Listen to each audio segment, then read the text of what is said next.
السلام علیکم ناظرین، میں ہوں آپ کا ہوسٹ حافظ عبداللہ اور آپ دیکھ رہے ہیں پالیسی کلیش۔ تو ناظرین، میری آپ سب لوگوں سے گزارش ہے کہ چینل کو لائک شیئر سبسکرائب لازمی کیجیے گا، کیونکہ یہاں پر آپ کو بہت ساری پولیٹیکل پارٹی سے ریلیٹڈ اور کرنٹ افیئر سے ریلیٹڈ آپ کو یہاں پر ویڈیوز ملتی ہیں۔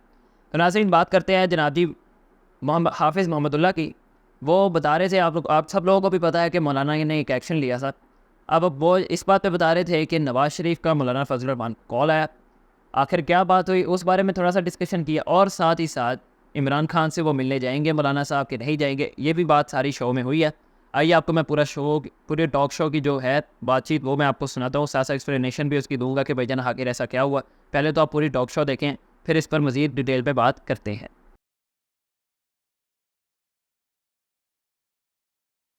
نہیں ہے۔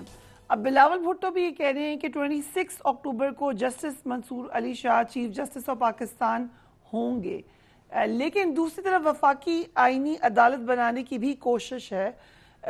اس وقت کتنی فائنالٹی ہے اس حوالے سے کہ نیکسٹ چیف جسٹس آپ کو منصور علی شاہ صاحب ہی نظر آ رہے ہیں؟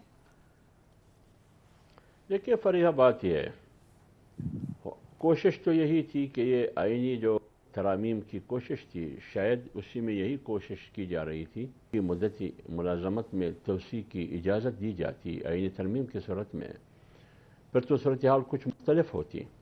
لیکن جب ترمیم کی منظوری پارلیمنٹ نے نہیں دی اور ان کے حکومت کے نمبرز پورے نہیں تھے، اس میں مولانا فضل الرحمان صاحب کا بڑا کردار رہا اس الغار کو، جو پارلیمنٹ پر بھی الغار تھا، آئین پر بھی الغار تھا اور عدلیہ پر بھی الغار، سب کو مولانا نے پسپا کیا۔ سو یہ بات ٹھیک ہے کہ نواز شریف صاحب آ رہے تھے ملاقات کرنے مولانا سے، and Maulana Fazal Rahman said تو کہ اس آپ نہ لیے آئیں۔ میں عرض کر لوں، ابھی ہمیں اس سے کوئی تکلیف نہیں ہے کون چیف جسٹس بن رہا ہے کون نہیں بن رہا۔ قانون کیا کہہ رہا ہے؟ سینیارٹی کی بنیاد پر، جیسے چیف آف آرمی اسٹاف کے بارے میں ہماری رائے یہ تھی، سینیارٹی کی بنیاد پر جو بھی چیف آف آرمی اسٹاف بنتا ہے بننے دو، جس سینیارٹی کی بنیاد پر جو بھی بنتا ہے بننے دو، جس نے ریٹائر ہونا ہے اس نے ریٹائر ہونا ہے۔ اب مولانا صاحب کے پاس میاں نواز شریف صاحب کی فون آیا یا نہیں آیا اس کا مجھے علم نہیں ہے، البتہ یہ میں میڈیا کے تھرو یا کچھ دوستوں کے ذریعے یہ پتہ چلا کہ کوشش یہی تھا کہ میاں صاحب مولانا صاحب کے پاس جا کے اسی سلسلے میں ان سے ملے، لیکن یہ تو حکومت کی جو اہلکار ہے، سرکار ہے، جو وزراء ہے یا حکومت کی ترجمان ہے، وہ بتا سکتے ہیں کہ میاں نواز شریف صاحب راتوں رات واپس کیوں چلے گئے لاہور۔ مولانا کے پاس اگر انہوں نے آنا تھا یہ تصدیق بھی انہوں نے کرنی ہے، اور کیوں نہیں آیا یہ وہ بتا سکیں گے، لیکن ہمیں پتہ نہیں ہے کہ انہوں نے آنا تھا یا نہیں آنا تھا، وہ کیوں چلے گئے۔ تو یہ میرے خیال میں حکومت کے جو دوست ہیں وہ آپ کو بتا سکتے ہیں۔ لیکن یہ جو کچھ ہو رہا تھا آئینی ترمیمی مسودے کی صورت میں، آئینی ترمیمی بل کی صورت میں، سوال یہ ہے کہ آپ اس کو مشاورت کے لیے تمام اپوزیشن اور ٹریجری بینچوں پر بیٹھے ہوئے لوگوں کے سامنے کیوں نہیں رکھیں؟ اور ایم کیو ایم اتحادی جماعت ہے، آن فلور وہ کہتے ہیں کہ ہمیں مسودے کا کوئی علم نہیں ہے۔ ان کی کابینہ کے وزراء یہ کہتے ہیں، میں یقین جانے ان کی کابینٹ کی وزراء کہتے ہیں کہ ہمیں کوئی علم نہیں ہے کہ کیا ہونے جا رہا ہے، ہم سے کیا کروایا جا رہا ہے۔ تو اس لیے میرے خیال میں یہ بہت بڑی مصیبت تھی، ابھی تو گزر گئی، اللہ کرے کہ آگے اس قسم کی مصیبت نہ ہو پارلیمنٹ پر یا عدلیہ پر۔ ٹھیک، ڈاکٹر شہزاد اب کیا پلان ہے گورنمنٹ کا؟ رانا صاحب نے کہا کہ ہم ایک اٹیمپٹ یقیناً گورنمنٹ کی طرف سے ایک اور ہوئے گی، لیکن کیسے؟ بات یہ پارٹی سے بات کریں، مولانا صاحب سے بھی اور مختلف پارٹی سے، کہ یہ 2/3 میجورٹی ہمیں مل جائے تبھی آئینی ترمیم ہو سکتی ہے۔ دیکھیے پارلیمنٹ از دا سپریم لا میکنگ باڈی، اور ہم پارلیمنٹ کو سپریم کس لیے کہتے ہیں؟ کیونکہ پارلیمنٹ کی جو طاقت ہے اس کا سرچشمہ عوام ہے۔ کوئی ڈیڈ لائن ہے آپ کے ذہن میں کہ اس سے پہلے ہمیں یہ ترامیم پاس کروانی ہے؟ ہم نے کسی کو نہ تو ایکسٹینشن دینے کے لیے یہ ترامیم لائے، نہ کوئی پرسن اسپیسیفک قانون تھا، یہ ایک جنرل قانون ہے اس میں جو کہ سب کے اوپر So then can you also confirm کہ نیکسٹ چیف جسٹس منصور علی شاہ ہوں گے؟ دیکھیے اگر تو آئین اس میں ترمیم ہوتی ہے جس میں اگر اس کے اندر ایج کا کچھ ہوتا ہے یا کچھ ہوتا ہے تو I don't know about that، but اگر یہی سینیورٹی پرنسپل رہتا ہے، جو کہ by the way just to say کہ لوور کورٹس میں یہ سینیورٹی پرنسپل نہیں، اپلائی ہوتا. میم ہائی آپ کورٹس نے میں بڑا کلیئرلی بتا دیا کہ ترمیم سے یہ فرق آ رہا تھا, تبدیلی آ رہی تھی. اگر آ جائیں گے جسٹس منصور علی شاہ تو ہمیں بالکل اس سے بھی کوئی فرق نہیں پڑتا.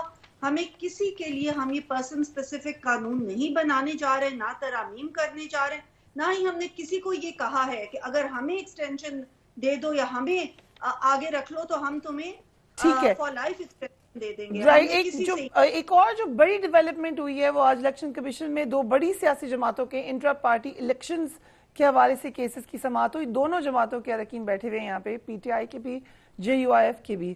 سو واٹ آر یو ایکسپیکٹنگ؟ کل رؤف حسن صاحب تو کہتے ہیں مجھے نہیں لگ رہا کہ کوئی ہمارے فیور میں فیصلہ آنے جا رہا ہے. دوسری طرف آپ نے دیکھا ہے کہ آج بھی ایک شخص نوید انجم سامنے آئے ہیں اور انہوں نے کہا کہ جو درخواست جمع کرائی ہے کہ میں پی ٹی آئی کا رکن ہوں, مجھے انٹر پارٹی الیکشن میں حصہ نہیں لینے دیا گیا. دیکھیں پہلی بات تو یہ ہے کہ جن پولیٹیکل پارٹیز کی ڈرائنگ روم میں الیکشنز ہوئے ہیں ان کو تو کوئی پوچھنے والا نہیں ہے.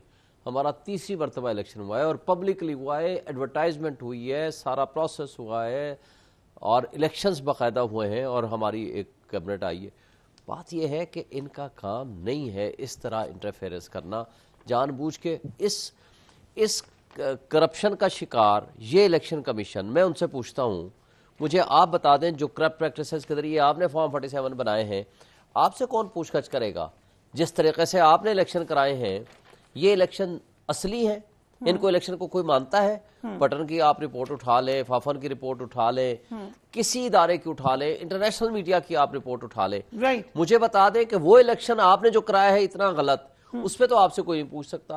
انٹرنل پارٹی الیکشنز کے اوپر آپ کا اعتراض ہے, پارٹی کے معاملات میں آپ کا کوئی عمل دخل نہیں ہوتا. میرے اسی اسٹوڈیو میں حافظ صاحب موجود تھے اور میں نے بڑے آپ سے سوالات کیے تھے آپ کے الیکشن کے حوالے سے. اگر آپ کو یاد ہو حافظ صاحب, آپ نے اس کو بڑا ایکسپلین بھی کیا تھا اپنا سسٹم. اس وقت جو الیکشن کمیشن آپ کو پروب کر رہا ہے, فیصلہ محفوظ ہو گیا ہے, how do you comment on that? اس وقت جو آپ کے خلاف ایکشن ہو رہا ہے. دیکھیے فریحہ, بات یہ ہماری پارٹی کی الیکشن 4 سال میں 5 سال کے اندر ہمیشہ ہماری ممبر سازی ہوتی ہے, مرکزی سطح پر اور صوبائی سطح پر, پھر ڈسٹرکٹ لیول پر, تحصیل لیول پر. ہمارے باقاعدہ جیسے الیکشن کمیشن کے لوگ ہوتے ہیں ڈسٹرکٹ لیول پر, صوبائی الیکشن کمیشن, ہم اس کو کنوینرز کا نام دیتے ہیں, کنویننگ باڈی ہوتی ہے. اس کنویننگ باڈی کی نگرانی میں پھر ممبر سازی ہوتی ہے 4 سال کے بعد, پھر اس کے بعد تنظیم سازی ہوتی ہے یو سی سے لے کر تحصیل, تحصیل سے لے کر ضلع, ضلع سے صوبہ, صوبہ سے پھر مرکز. بہت لمبا پروسیس ہے, تقریباً 5 6 7 8 مہینوں کا پروسیس ہوتا ہے. تو اس لیے جب الیکشن, جنرل الیکشن بیچ میں آیا تو ہمارا یہ جو پارٹی انٹرا پارٹی الیکشن ہے وہ تعطل کا شکار ہوا. تو الیکشن کمیشن سے ہم نے اجازت دی کہ ہمیں اجازت دے, یہ جنرل الیکشن بیچ میں آ گئی, اس کے بعد پھر ہم انشاءاللہ یہ انٹرا پارٹی الیکشن کریں. اس کے فوراً بعد 1-1.5 مہینے کے بعد جمعیت علماء اسلام کی قیادت نے انٹرا پارٹی الیکشن کا اعلان کیا, کیونکہ ہمارے پارٹی کا پروسیس ایسا نہیں ہے کہ لوگوں کو بلا کے جمع کرے کون صدر کون جنرل سیکرٹری, اس طرح نہیں.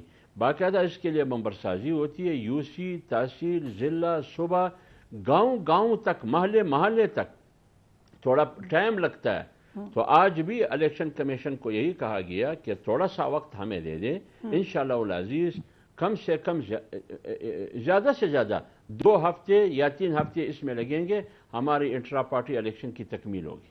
اور اگر نہیں ملتا یہ وقت, آپ نے دیکھا بڑی سختی ہوئی تھی پی ٹی آئی کے ساتھ, آپ کے ساتھ بھی ہو سکتی ہے. میرے خیال میں نہیں, دیکھیں نا 2 ہفتے 3 ہفتے کی کون سی, میرے خیال میں اتنا مشکل تو اس میں نہیں ہے. پروسیس شروع ہے. ابھی فرض کرے 26 ستمبر تک ہمارے 4 صوبوں کے جو انٹرا پارٹی الیکشن ہے وہ مکمل ہو جائیں گے. 26 ستمبر تک.